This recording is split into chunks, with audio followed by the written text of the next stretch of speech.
Good morning. Sunday, December 1st, 2024, Hope and Faith by Reverend Bronte Colbert. I love the Christmas season, but sometimes December can feel like a countdown and an ever-evolving chart of tasks, a to-do list of gotta get it done. We can balance holiday busyness by including an experience of spiritual deepening through the four gifts of Advent: hope and faith, peace, love, and joy. What might you like to feel, bask in, or create this Advent? How can you nurture and honor your precious self? How might you make a Christmas dream come true for you or someone else? Consider keeping a journal of your holiday feelings and experiences. You might create an Advent wreath or use other symbols as you contemplate each week's gift. Advent starts with hope and faith. It feels like cleansing and renewal to me, a letting go of worry, doubt, or any less than positive experience of past holidays. Advent can be a time to reignite hope, to lean on faith, to open ourselves to the sacred beauty of Christmas. Today, I am lighting a white pillar candle, acknowledging that faith is my pillar. Faith can be present even when we're not feeling confident, when things in the world seem to crowd out hope, or when serenity seems lost in the fog of concern or worry. Reminders help. I take a piece of paper and write faith in big, strong capital letters. As I tape it to my mirror, I get a nudge to put one in my car too. Faith. It is your pillar of strength. Where might you tape a reminder? During your time of prayer or meditation, ask for examples of faith to show up in your life. When we open our consciousness to be aware and watchful, we become even more receptive. Examples of hope and faith may seem to appear everywhere: at the grocery store, during a walk in nature, or listening to music. A friend tells you how everything just fell into place for them. A good news story details how one person's hopes and dreams came true through faith. When you feel buffeted by events in the world or in your personal life, picture a pillar of faith by your side. You can touch it, lean on it. See the word faith written boldly on the pillar. But look, there are more words: trust, overcoming, divine guidance, support, perseverance, strength, fortitude. Reminders that God is with you in all things. You have divine resources to rely on always. You can be grounded in faith because that pillar is right beside you, solid, strong, always accessible. This Advent season, give yourself the gift of time to reflect and list your hopes and wishes for this new month, new holiday season, and the new year ahead. In Mark 9, verse 24, we read, "I believe, help my unbelief." On this day of Advent, I am grounded in faith. All right. Thank you, Janet. Yeah. All right. Yes, and let's see. Thank you, Janet. Merry Christmas, everyone. Merry Christmas. And today is the first Sunday of Advent. We have a little gift for everyone here in our sanctuary. Everyone should have already received a copy of this year's Advent booklet from Unity. Be Not Afraid, The Comfort of Christmas. And if you haven't already received your copy, raise your hand and I'm sure we'll bring you one. Our online viewers can order their free print copy or PDF download at unity.org/booklets. So make certain that this is a real treat and a real tradition for us here in Unity.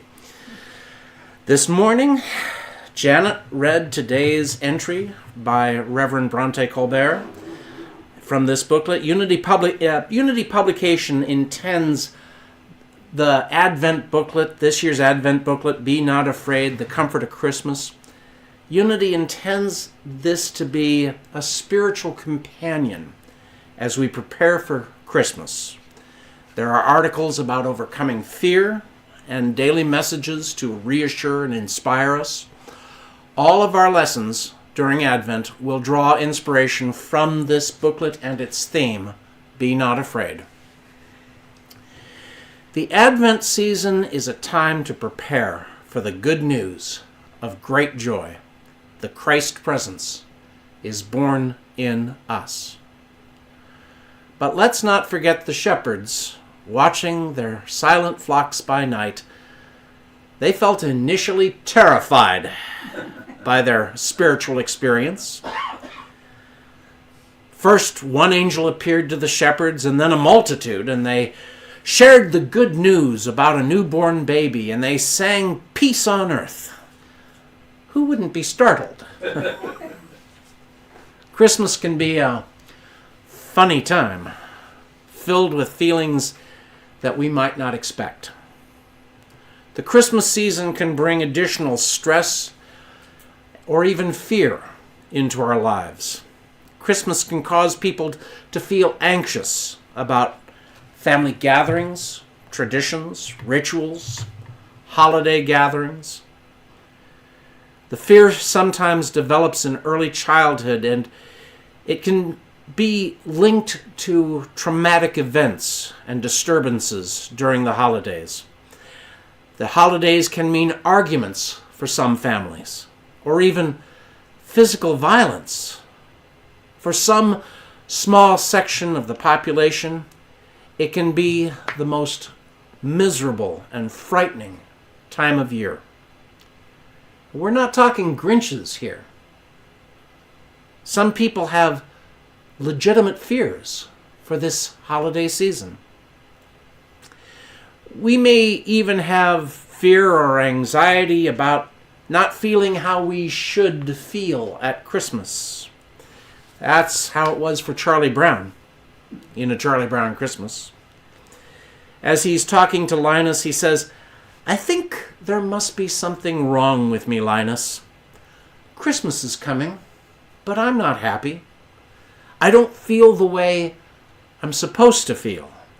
I just don't understand Christmas, I guess. I like getting presents and sending Christmas cards and decorating trees and all of that, but I'm still not happy.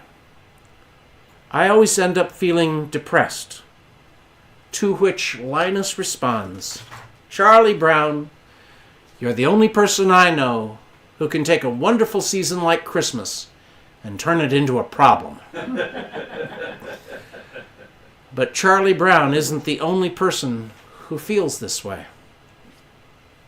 So how do we handle fear, anxiety, or depression during the Christmas season? We might suspect everyone else is feeling jolly. Whether the fear stems from conflict and division in our nation or the world, or a more personal event, like a scary diagnosis, we can draw upon our spiritual nature to guide us through it. Like the shepherds who went to seek the Christ child, we can set aside our fears and focus on what God's presence within calls us to do and be. We all experience fear at some times in our lives. It can be so strong that it can immobilize us. It might literally stop us in our tracks.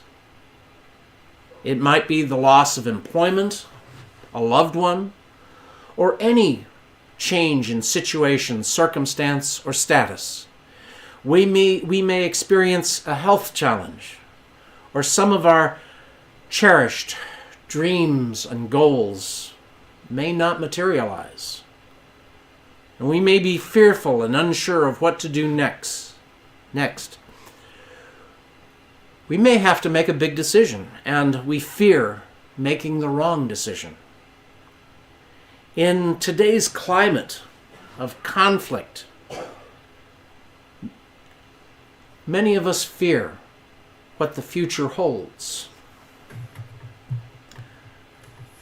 We can find a healthy, productive way to respond to problematic or stressful situations in the Christmas story, where an angel visiting the shepherds in the fields proclaims the good news. The angel said to the shepherds, this is Luke 2:10, "Do not be afraid, for I am bringing you good news of great joy for all the people." We can gain insight from the shepherds' reaction. When the angel had left them, the shepherds said to one another, "Let us go now to Bethlehem and see this thing that has taken place."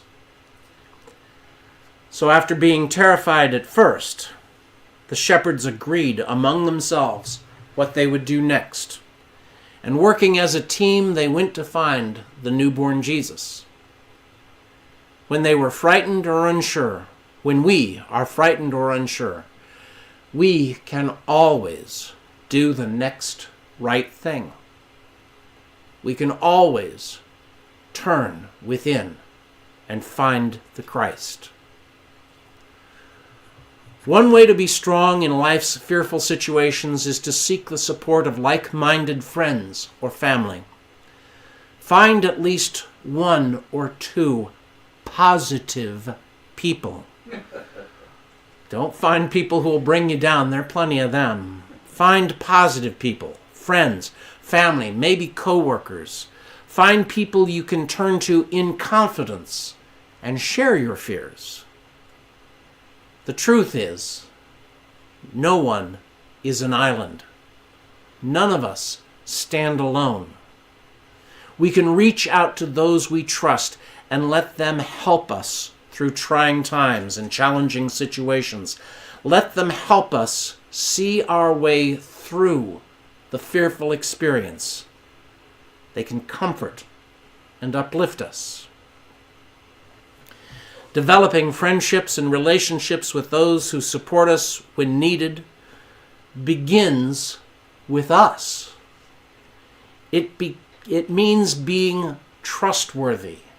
It means for us to be supportive and to able to see the divinity within others. One of the great laws of life is like attracts like. And the best way to have a friend is to be a friend. As we live lives with humility and compassion, and as we allow God's presence to radiate through us, we will identify and attract people who share their spirit, people who can share their consciousness and help us through challenging situations. It helps to be a part of a spiritual community where you are more likely to find like-minded individuals, and we have many beautiful, wonderful people, wonderful like-minded individuals here at Unity Lincoln. Now, there is always a matter of discernment. We must decide whom to trust and share information, but the main idea is that whatever you're going through, you don't have to go through it alone. You can overcome fear and anxiety more quickly and smoothly with the help of others. Be not afraid. Fear is misplaced faith. It is faith in something that it's faith that something terrible might happen, instead of knowing that all things work together for our good. True faith erases fear. Faith in God's presence within us, knowing the perfect outworking of divine order and listening to our divine guidance. Faith is our spiritual capacity to shape the substance of the infinite into what we desire. Faith is how we make the invisible visible. Faith does not guarantee everything will work out exactly as we had hoped. However, challenges and disappointments that we might meet are invitations to change our perspective and to see things differently. See other options, maybe better solutions. Options that serve everyone and ultimately allow us to experience the Christ within more fully. As we become aware of and use our faith effectively, use that one presence and one power of Christ within, our faith anchors us in more faith. Faith is the first gift of the holiday season. And I invite us now to contemplate hope and faith this week.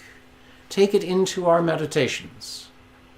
See how these qualities are active in our lives. Our faith enables us to choose peace, see, love, and experience joy. And ultimately, to expand our consciousness and know our Christ nature more fully. Be not afraid. God bless you all.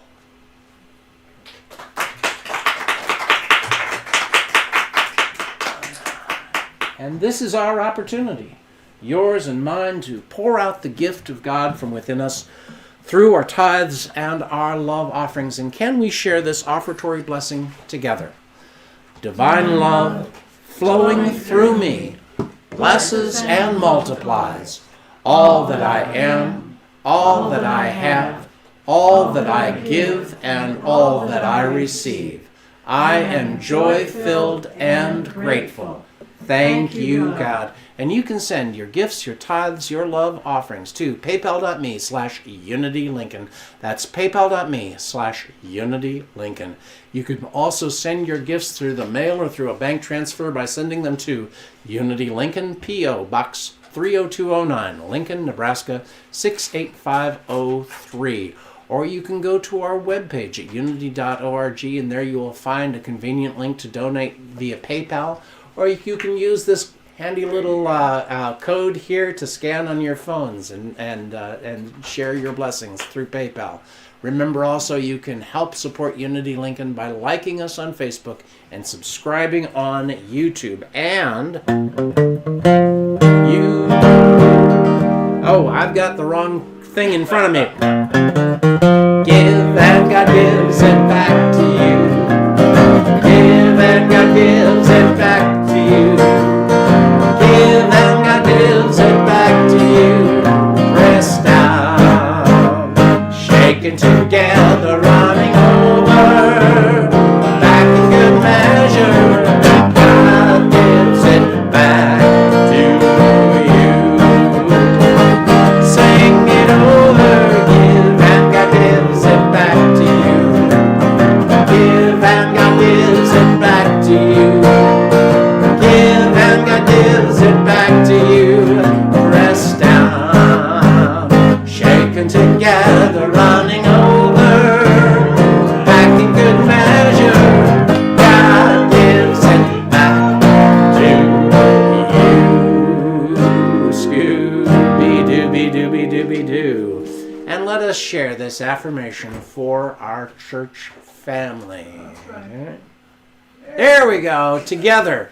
Unity Lincoln is blessed to draw the people, funds, and all that is required for the health and growth of our community and peace in the world, heart to heart. And it's birthday Sunday for us here, so that all of our